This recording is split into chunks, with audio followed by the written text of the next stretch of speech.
台东县统计，今年前8个月，这过路人伤亡的事故有77人。虽然这数字是比英国有较减嘛，不过伫咧今仔日透早，煞是阁发生一件车祸。有一个妇人人要转过分隔岛去对面的时，煞去互车撞到，送医了后也是救无转来。这件行路人和车撞到的意外发生伫咧第11线台东市地本路一段，22早起8点外，有一个老妇人要去参加社区活动中心的活动。 直接对分隔岛的路口过车路，和快车道一台车撞到，现场无喘气心跳。附近有人看到有该做心气复苏术，验过救护车来该送病医疗，也是救袂大。意外现场看到撞到人的车，因连挂拢冒气。附近的人讲，规个人拢被弄甲飞起来。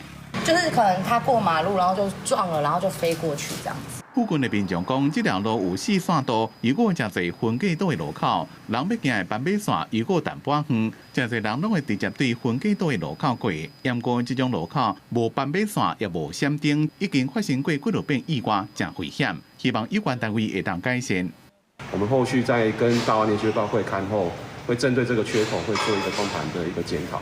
那甚至会朝向可能会朝向一些封闭缺口的一个作为啊。这件交通意外的原因，警方也搁伫咧调查。不过，台东县治安汇报统计，今年1月到8月已经有77个行路人的死伤事故。希望赛车的人甲行路人拢爱注意安全。记者综合报道。